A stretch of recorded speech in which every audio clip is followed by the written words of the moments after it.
Welcome back. Today's component is the capacitor, basically a device for storing energy in an electric field. It's been around in spirit since the Leyden jar era, mid-1700s, and now it's everywhere. Power supplies, motor circuits, PLC hardware, VFD control boards, and inside every microcontroller you've ever trusted with your sanity. Here's the promise of this episode. A capacitor is the bridge between voltage and time. If you understand that sentence, you can predict a huge amount of real circuit behavior. Here's the weirdness. A capacitor looks like an open circuit to DC.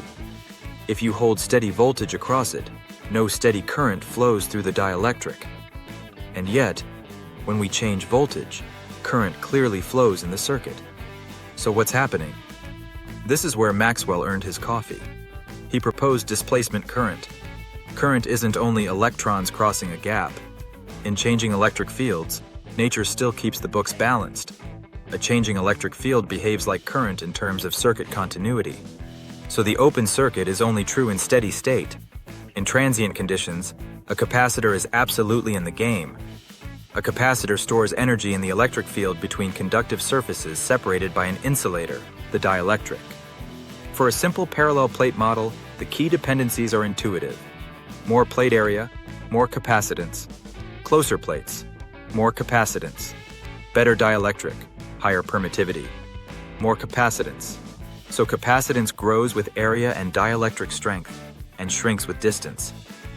Now the big conceptual punch. Voltage cannot change instantly, because changing voltage means moving energy into or out of that electric field, and energy transfer takes time. That resistance to sudden voltage change is the capacitor's personality. This is one of those rules students memorize, but it becomes obvious once you think physically. Capacitors in parallel are like increasing plate area. More area means more capacity to store field energy, so capacitance adds C total equals C1 plus C2 plus C3. Capacitors in series are like increasing the distance between plates. Bigger gap means weaker field coupling, so total capacitance drops. Key insight. Series capacitors are energetically similar to a single capacitor with a wider gap, so the storage ability goes down hard. Resistors obey V equals IR. Capacitors obey a different Ohm's law, I equals C, dV dt. Translation. Current is how fast voltage is changing. If voltage is steady, dV dt equals 0, so current is 0. That's your open circuit at DC. If you tried to change voltage instantly, dV dt would be infinite, which would demand infinite current, not happening in the real universe.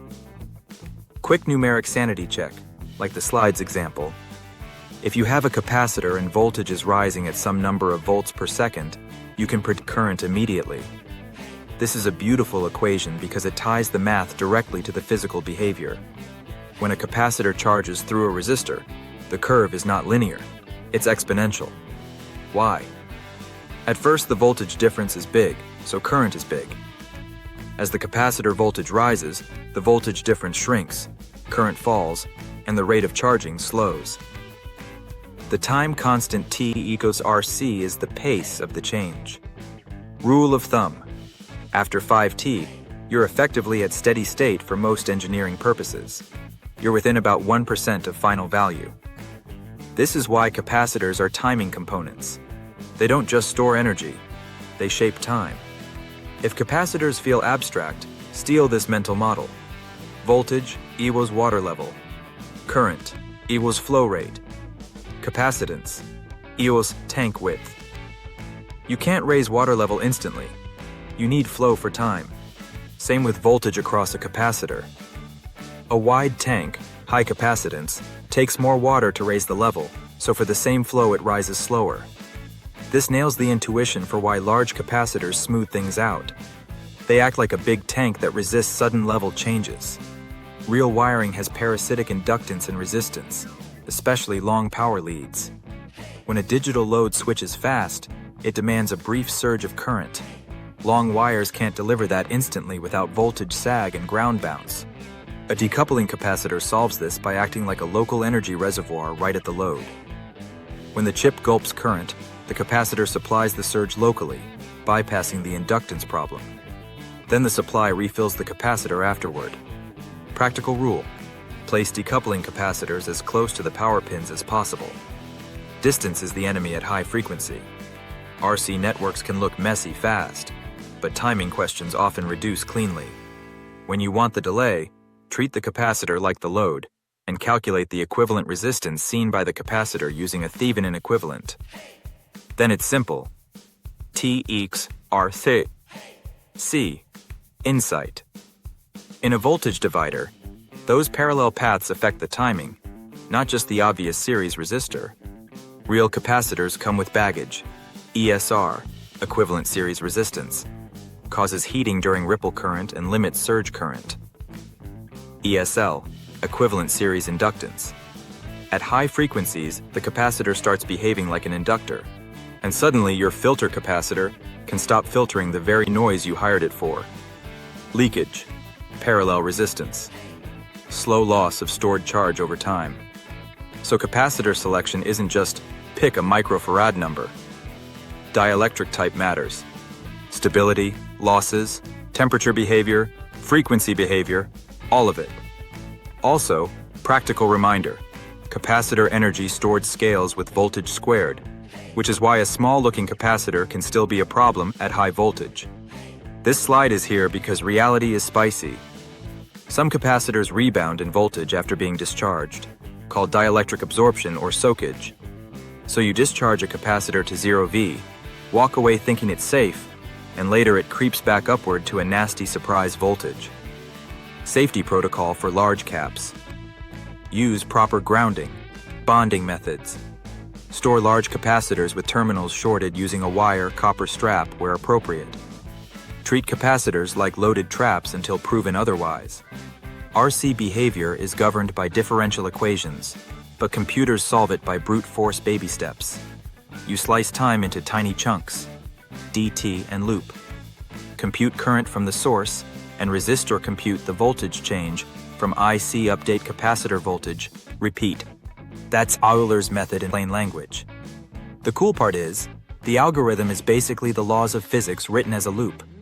This is the physics to code translation slide. Kirchhoff gives you the voltage relationship, Ohm gives resistor current, and I equals CdV dt gives the capacitor update rule. So the code isn't magic, it's just the circuit laws with a clock attached. This is a great moment to tell students, if you can describe a system with laws, you can simulate it. Capacitors fail in recognizable ways, and you can often sniff it out with basic tests. A shorted capacitor can look like near 0 ohms and cause immediate trouble. An open/high ESR capacitor may sort of work, but creates noise, timing issues, unstable power rails, resets, and random behavior that feels haunted. A healthy capacitor on an ohmmeter often shows low resistance at first, charging, then rising resistance as it charges up, trending toward open circuit behavior.